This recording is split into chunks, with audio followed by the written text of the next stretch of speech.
Udah nih. Hmm. Assalamualaikum warahmatullahi wabarakatuh. Waalaikumsalam Waalaikumsalam warahmatullahi warahmatullahi wabarakatuh. wabarakatuh. Kami dari kelompok 1 ingin mempresentasikan tugas besar 2 kami. Pertama-tama, perkenalkan, nama saya Surya Hardiantara Putra dengan NIM 415200114. Perkenalkan, nama saya Ahmad Bedawi dengan NIM 415-2001-001. Perkenalkan, nama saya Andara Rizky Pratama dengan NIM 41520010011. Kenalkan, nama saya Handika Sanjaya dengan NIM 415-2001-0022. Dan di sini saya akan menjelaskan pengertian komunikasi interpersonal.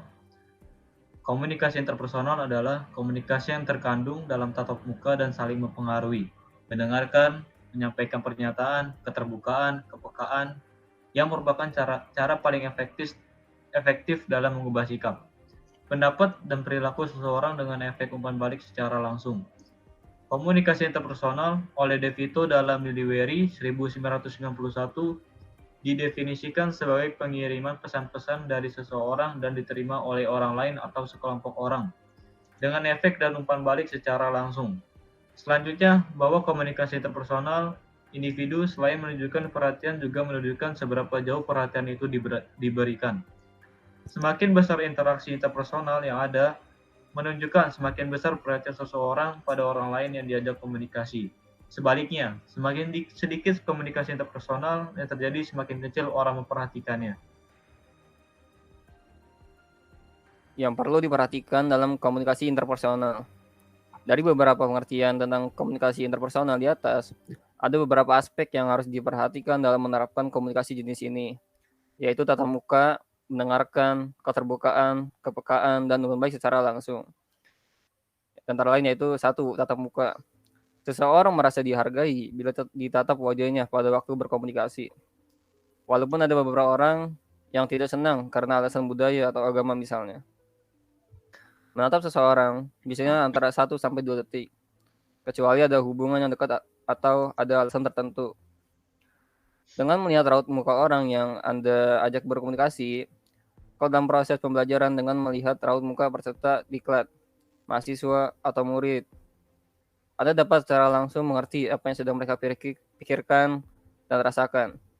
Apakah dia setuju atau sebaliknya dengan Anda, dan sebagainya. 2. Mendengarkan. Dalam proses pembelajaran keterampilan, mendengarkan senantiasa harus ditingkatkan baik oleh peserta maupun pemberi materi. Beberapa hal yang menghambat proses mendengarkan sudah seharusnya dapat diminimalisir. Hambatan itu antara lain sibuk dengan diri sendiri, sibuk dengan masalah-masalah eksternal, terpengaruh apakah yang bicara ada faktor kawan atau lawan, dan hanya mendengarkan hal-hal yang diharapkan. Seseorang pemberi materi akan memperoleh rasa hormat bila dia mampu mendengarkan emosi dan pikiran orang lain.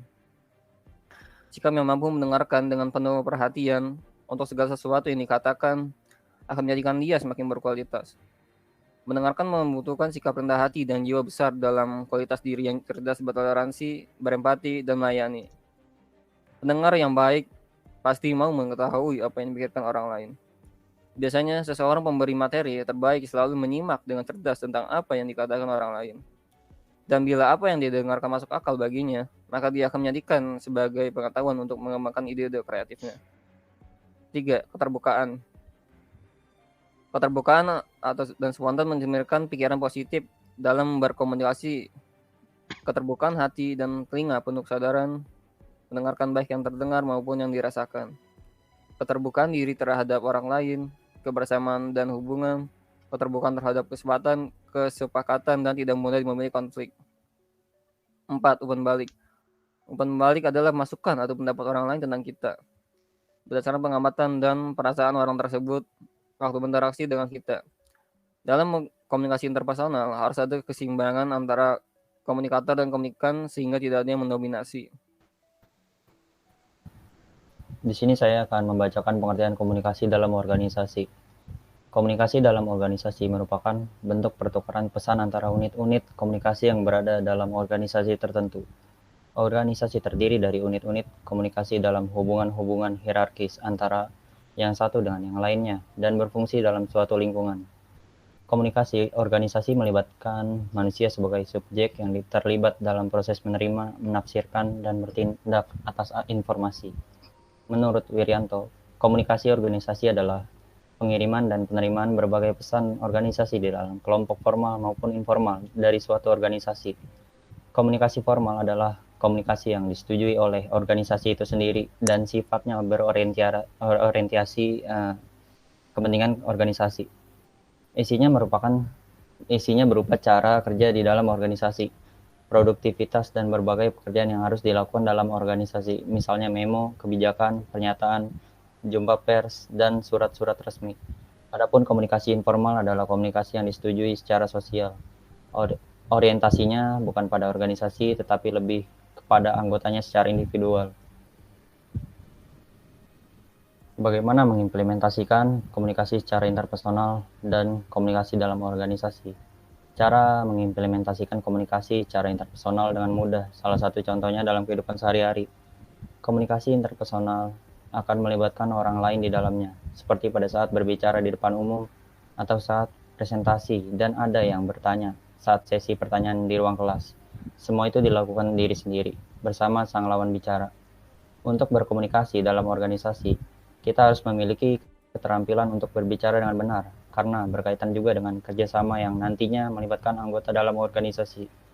Langkah awal dalam membentuk komunikasi efektif di dalam organisasi adalah dengan mengembangkan kepercayaan di dalam setiap anggota.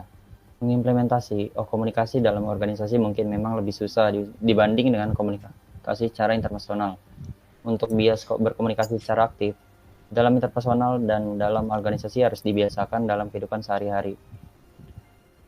Lalu kesimpulannya, yang pertama itu komunikasi interpersonal adalah komunikasi yang terkandung dalam tatap muka dan saling mempengaruhi, mendengarkan, menyampaikan pernyataan, keterbukaan, kepekaan yang merupakan cara paling efektif dalam mengubah sikap, pendapat, dan perilaku seseorang dengan efek umpan balik secara langsung. Lalu yang kedua, dalam melakukan komunikasi interpersonal ada beberapa aspek yang perlu diperhatikan, yaitu tatap muka, mendengarkan, keterbukaan, kepekaan, dan umpan balik secara langsung. Lalu yang ketiga, komunikasi organisasi merupakan bentuk pertukaran pesan antar unit-unit komunikasi yang berada dalam organisasi tertentu. Komunikasi dalam organisasi bisa bersifat formal maupun informal. Contoh implementasi komunikasi interpersonal yaitu pada saat berbicara di depan umum atau saat presentasi, dan ada yang bertanya saat sesi pertanyaan di ruang kelas. Semua itu dilakukan diri sendiri bersama sang lawan bicara. Lalu yang terakhir, untuk melakukan komunikasi dalam organisasi dibutuhkan keterampilan berbicara yang baik dan benar. Hal ini dibutuhkan supaya tidak terjadi kesalahan informasi. Langkah awal dalam membentuk komunikasi efektif di dalam organisasi adalah dengan mengembangkan kepercayaan di dalam setiap anggota. Sekian presentasi dari kelompok kami, kurang lebihnya mohon maaf. Terima kasih.